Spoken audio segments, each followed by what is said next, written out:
안녕하세요. 20년 경력의 과학교사입니다. 이제 기말고사가 3주 앞으로 다가왔습니다. 걱정스러운 마음에 학원을 보내려고 생각하고 계신가요? 내신 학원으로만 모든 공부를 하게 되면 얻는 것도 있지만 잃는 것도 많이 있다는 것을 아시고 생각을 한번 정리하고 학원을 가더라도 가시면 좋을 것 같아서 이번 영상을 준비했습니다. 학원을 보내야 하는지 집에서 스스로 하게 해야 하는지 고민되시면 끝까지 들어주세요. 학원을 다녀야 하는 유형의 학생들 부류 세 종류를 정확하게 말씀드리겠습니다. 그리고 영상 후반 부분에서는 과목별로 공부하는 팁을 알려드리도록 하겠습니다. 그럼 바로 시작하도록 하겠습니다. 내신 학원을 다니면서 공부를 규칙적으로 하고 숙제를 꾸준히 하게 되면 우선은 성적은 좀 오르게 됩니다. 평소보다 좀 더 높은 점수를 받을 수 있죠. 그리고 집에서 빈둥빈둥 거리거나 컴퓨터나 핸드폰으로 게임이나 유튜브를 보면서 시간을 죽이며 노는 꼴을 안 보게 되면서 자녀와의 트러블이 없으니 그래도 사이가 나빠지지 않아서 좋은 점도 있다고 할 수 있을 것 같아요. 아이들에게 생각을 하고 공부할 시간을 좀 줘야 하는데 눈앞에서 시간을 버리고 있는 것을 보면 화가 나긴 하지만 처음부터 뭐라고 하진 않습니다. 분명 우리 어머님들도 처음에는 좀 참고 계시죠. 그런데 시간이 지나도 해야 할 일을 안 하니까 한마디 하게 되면 아이들하고 사이가 안 좋아질 수밖에 없는데요. 학원에 가서 잔소리를 하지 않게 되는 것이 학원을 다니는 장점으로 큰 부분을 차지하고 있다고 생각됩니다. 그리고 세 번째는 불안함 채우기일 텐데요. 누구의 불안함이냐면 어머님들의 불안함 채우기입니다. 학원 보내고 나면 그래도 학원에 가면 집에서 팽팽 놀고 있는 것보다 조금이라도 하겠지 하고 안심하시는 거죠. 그럼 이렇게 학원 보내는 것이 진짜 우리가 얻고자 하는 대로 원하는 대로 될까요? 학원을 다니니 좀 더 높은 점수를 받을 것이다. 이건 확정이 아닙니다. 학원 보내고 점수 떨어지는 애들도 많고요. 많아야 교과서 대단원 2개 정도 되는 시험 범위라는 좁은 범위의 내용을 거의 4주 전부터 복습을 하면서 교과서를 암기하거나 낮은 수준의 문제를 반복해서 잊지 않게 하는 방법으로 시험 100점을 받으면 된다고 하는 것인데 우리 아이들은 그 한 과목만 해야 되는 게 아니잖아요. 그런 방법이 고등학교까지도 적용이 될까 의문이 듭니다. 그런데 지금 당장의 눈앞에 시험이 있으니 안 시킬 수도 없는 노릇이긴 하죠. 그리고 두 번째, 집에서 노는 걸 안 보고 있으니 우선 어머님들은 마음이 편하시겠지만 집에서 안 하는 아이가 학원 가서 엄청 잘할 것이라고 생각하시면 안 됩니다. 그래도 집에 있는 것보다 하겠지라고 생각하실 수 있으나 그건 학원을 다니려는 초반이라고 생각하셔야 돼요. 안 다니던 학원을 다니기 시작하면 처음에는 좀 할 수도 있겠죠. 그렇지만 시간이 지나면 그렇지 않다는 걸 아실 겁니다. 어쩌면 집에서 그냥 노는 게 아니라 학원에 돈 내고 노는 것일 수도 있으니 잘 살펴보셔야 됩니다. 세 번째, 불안함 채우기입니다. 엄마의 불안함을 채울 수 있겠죠. 사실 아이들은 불안하지 않을 수도 있어요. 이 불안함을 채운다고 하더라도 그건 시험 보기 전까지입니다. 시험 결과를 보장받을 수 없기 때문이죠. 그래서 이 1번, 2번, 3번을 어떻게 보면 내신 학원을 다니면서 얻는 1, 2, 3번이 모두 저는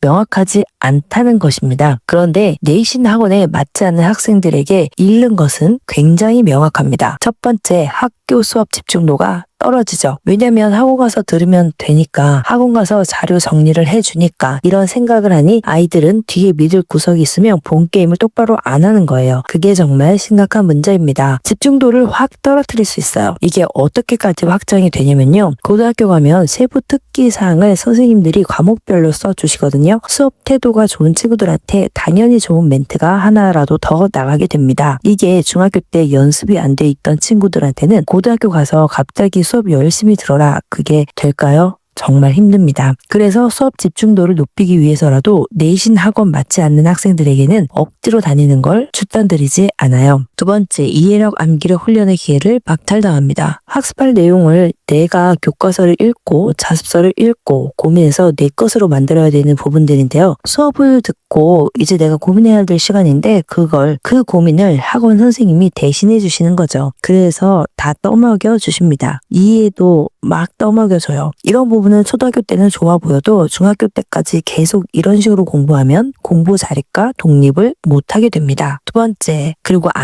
암기를 내신 범위 진짜 극상위권으로 가는 친구들은 내신 범위를 거의 다 싹 외웁니다. 시험은 공부를 하는 게 아니라 본인이 공부한 내용을 잘 알고 있는지 확인을 받는 거라고 생각하셔야 돼요. 그래서 시험에서는 반드시 암기가 필요합니다. 그래서 암기로 시간을 줄여서 고난이도 문제에 시간을 줘야 하는 겁니다. 시험에서 이해하면서 따져보면서 답을 알아갈 시간이 없습니다. 암기해야 할 부분은 암기해서 개념 문제의 경우는 바로바로 답이 나와야 하는 겁니다. 그래서 모든 과목에서 시험은 암기가 필요한 거예요. 중학교 중학교 내용은 범위가 적기 때문에 교과서 내용을 싹 다 외우면 좋습니다. 고등학교 때 상위권으로 치고 나가는 친구들은 일단 중학교에서 암기를 다 하죠. 그런데 학원에서 골라주고 이 부분만 외워, 이것만 이해하면 돼, 이 핵심만 골라주는 방식의 공부가 사실은 우리가 전 과목 최상위권이 되는 걸 막게 되는 겁니다. 그래서 중등의 학원 도배발로 전교동수가 나왔던 애들이 고등학교에서 망하는 이유가 딱 이것 때문이에요. 고등학교에서는 내신에 어떤 문제가 나올지 예상하기가 어렵습니다. 중학교와는 달라요. 수업 시간에 한 모든 내용이 시험 범위가 되는 겁니다. 내가 내신 범위 안에서 뭔가 예측하는 공부를 하는 태도가 좋은 건 아니라는 거예요. 그냥 수업 시간에 했던 모든 것을 다 한다고 생각해야 합니다. 다 흡수하고 다 이해할 생각을 해야 되고, 그런 연습을 하기 가장 좋은 게 중등 내신 때인데 그 기회를 박탈당하는 거죠. 그리고 세 번째, 단계별로 시험 준비하는 D-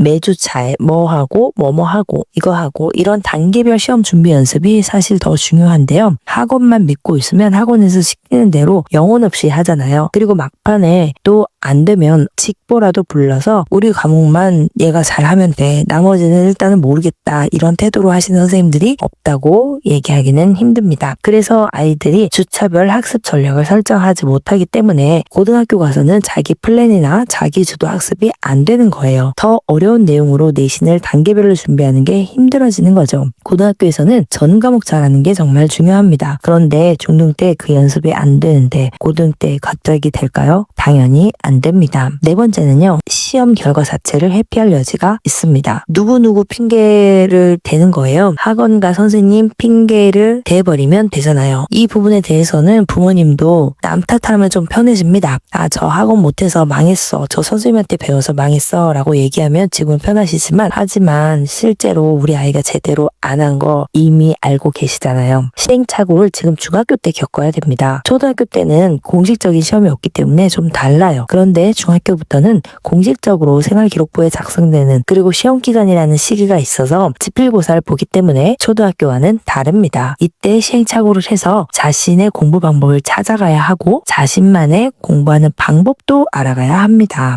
고등학교 때 시행착오를 겪으면 그 스크래치가 바로 대입에 들어가는 기록이 됩니다. 그렇기 때문에 시험 결과에서 책임은 200% 학생이 스스로 자기가 지게 만들어줘야 돼요. 그걸 회피할 여지가 없게 만들어야 하는 겁니다. 그리고 다섯 번째, 부모님의 돈과 아이의 스스로 공부하는 시간, 이 모든 게 같이 사라집니다. 내 힘으로 소화하는 능력을 만들어야 되는데요. 그걸 할 기회를 박탈당하는 거죠. 스스로 공부하는 시간이 최소한 확보돼야 내가 해낼 수 있는 거예요. 근데 학원을 풀 세팅으로 하잖아요. 최상위권 학부모님들은 내신 학원 풀 세팅 절대 안 합니다. 절대 그럴 이유가 없죠. 왜냐하면 중학교 내신은 굳이 학원에 보내지 않아도 된다고 생각하시는 분들이 더 많아요. 이런 이유들 때문에 내용 자체가 어려워서 소화 불량에 걸리는 고등학교 때 어려워하는 교과 또는 교과의 해당 단원, 그 부분만 내신 학원에서 공부를 하려고 갑니다. 고등학교 때는 내용이 진짜 어려워요. 그러면 내 것으로 소화시킬 시간이 필요하거든요. 그 연습이 중학교 때 끝났어야 됩니다. 내신 학원만으로 세팅하면 잃는 것, 결론은 내신 학원이 3개 이상 되잖아요. 일단 단계별 공부 독립, 공부 내공 형성, 그리고 자기주도 학습 시간 확보, 이런 것들이 모두 불가능해지는 겁니다. 그래서 상위권 엄마들은 그렇게 세팅하지 않거든요. 풀 세팅은 절대 하지 않습니다. 스스로 공부하는 시간이 부족하면 치명적이게도 전 과목을 정복하는 건 이미 가능하지 않은 게임이 되는 거거든요. 중학교에서의 내신 100점은 이론적으로 당연히 학원 안 다녀도 가능합니다. 학교 선생님들은 정말 열심히 수업하시고 수업하시는 것만 공부하더라도 적어도 내신에 나오는 내용을 충분히 갖춰주세요. 가르치지 않는 것에서 내신 시험을 내지 않습니다. 그리고 내신 100점을 억지로 막 내신 학원으로 만드는 것보다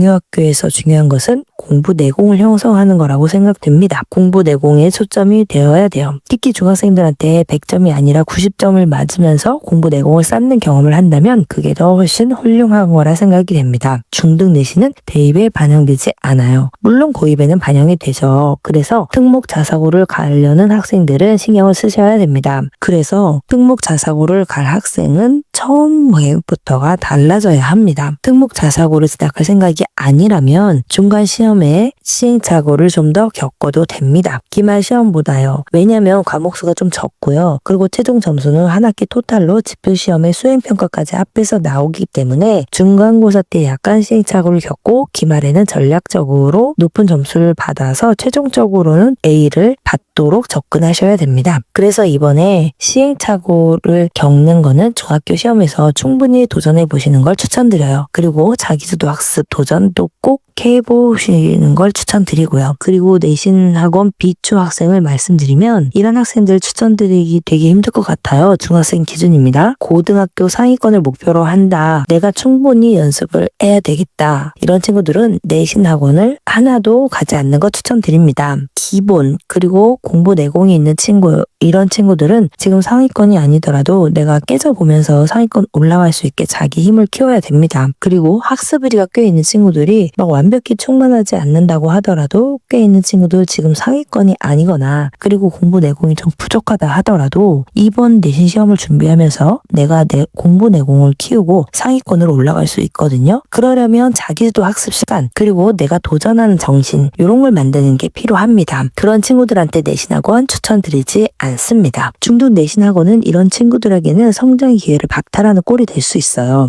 중등에서 우리는 진짜 좋은 성과 결실을 맺고 싶잖아요. 그런데 너무 근시안적인 선택을 하시면 그렇게 될 수가 없습니다. 똑똑한 상위권 엄마가 어떤 선택을 하는지 말씀드려 볼게요. 그 기준이 뭐냐면 우리 아이는 이렇게 프로 선수처럼 두 발로 나가야 되는데 보조바퀴를 달고 계속 게임에 참여하잖아요. 그러면 보조바퀴가 떨어졌을 때 보조바퀴를 치웠을 때 제대로 속도를 내기가 힘듭니다. 자꾸 보조바퀴를 탔게 되거나 균형을 자신의 힘으로 못 잡게 되거든요. 그래서 보조바퀴는 이런 학생들에게 추천드리겠습니다. 내신 학원 추천 학생, 학습지가 부족한 친구들이에요. 억지로 시켜야 되잖아요. 그냥 방치하시면 안 됩니다. 이 친구들은 어떻게 해서든지 시켜야 됩니다. 어떻게든 해봐야지. 왜냐하면 내가 가능성을 낮추고 있는 거거든요. 도전하기 위해서 내신 학원을 보내셔야 돼요. 그리고 공부 내용 자체가 없어요. 이런 친구들 암기력, 사고력, 문해력 이런 게 없다. 그럼 어떡해요? 떠먹여주거나 해서라도 스스로 할 수 있게 마중물을 만들어줘야 됩니다. 이런 친구들 특히 이해의 기준 자 학교에서 수업을 들었는데 무슨 말인지를 이해를 못하겠다. 이런 친구들은 한 번 더 똑같은 설명을 듣는 게 필요할 수 있겠죠. 그래서 학원 다니는 걸 추천드리고요. 세 번째, 공부 방법을 전혀 몰라요. 단어를 어떻게 외워야 되는지, 책을 어떤 식으로 읽고 봐야 되는지, 문제를 풀어야 되는지 말지 기준점이 없는 친구들, 그게 좀 학생에 따라서 필요하다고 생각하시면 보내시는 거 추천드립니다. 그리고 암기를 너무 못해. 그러면 이거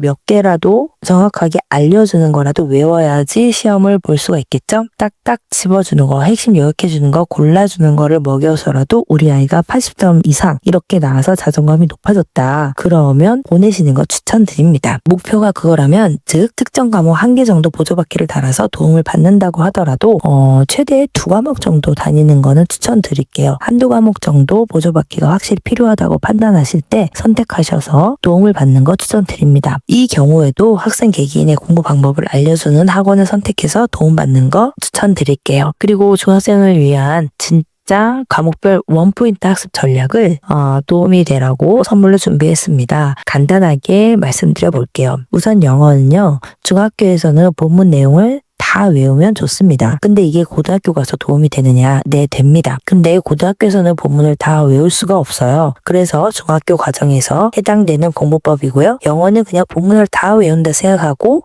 공부를 하셔야 됩니다. 수학 문제는 일단 문제를 풀어야 되겠죠. 수학의 개념은 그렇게 많지는 않아요. 그래서 개념 공부는 금방 끝납니다. 그런데 문제를 풀려고 하면 도대체 풀리지가 않는 거죠. 그러면 일단은 교과서 문제를 한 번씩 다 풀어보는 겁니다. 그리고 좀 부족하다고 생각될 때 문제집의 문제를 풀어보면 돼요. 문제를 풀면서 개념을 다시 한번 확실하게 이해하게 되는 겁니다. 그래서 다양한 문제를 풀어보는 게 중요한데요. 하위권 학생들은 문제를 많이 안 풀어봐서 어떻게 풀어야 되는지조차 모르겠다 하면 어려운 문제가 나왔을 때 해설지를 보고 풀이 과정으로 배우는 방법을 추천드립니다. 그러면서 유형을 알면 이제 유형 문제는 풀 수 있게 되는 거죠. 그리고 어느 정도 실력이 쌓였다고 생각되면 고난이도 문제를 과감히 시간을 투자하면서 생각해보고 풀어보는 것을 추천합니다. 과학은 일단 교과서 실험과 실생활 예를 몽땅 알고 있어야 해요. 물리나 화학은 수학처럼 문제를 풀어보면서 개념이 좀 더 이해가 되고 확실히 잡히는 경우가 있어서 문제를 풀면서 개념을 확실히 하는 방법을 추천드리고요. 지구과학이랑 생명과학 부분은 실험의 과정과 실험으로 알아보려고 하는 부분, 이런 내용을 빠짐없이 알고 있어야 합니다. 쉽게 이야기해서 암기를 좀 더 하셔야 된다는 거예요. 실험 과정 이런 부분은 이해를 바탕으로 암기를 하면 암기해야 할 양도 줄어들고 공부가 재밌어집니다. 국어는 다른 과목보다도 예습하는 걸 추천드려요. 국어를 많이 어려워하는 학생들이 있는데요. 교과서를 보고 예습을 한 뒤에 수업을 들으면서 내가 접근해야 하는 방법과 선생님이 접근하시는 방법이 어떻게 다른지 알고 선생님의 방법으로 차근차근 바꿔가시는 겁니다. 국어만큼 딱 떨어지는 개념이 없다고 하니 국어도 열심히 공부해서 좋은 점수 받기를 바랍니다. 같은 시간 공부하고 정말 원하는 점수를 받는 방법, 마지막 한 가지, 지금의 마음가짐이 시험까지 끌고 가셔야 합니다. 작심삼일이라는 말이 있죠? 3일간 지키고 또 심기일전에서 3일간 공부하고 그렇게 시험까지 공부 루틴을 만들어서 끌고 가야 합니다. 오늘부터 중학생 여러분, 기말 시험 열심히 공부해서 원하는 점수를 받길 바랍니다. 지금까지 영상을 봐주셔서 감사합니다.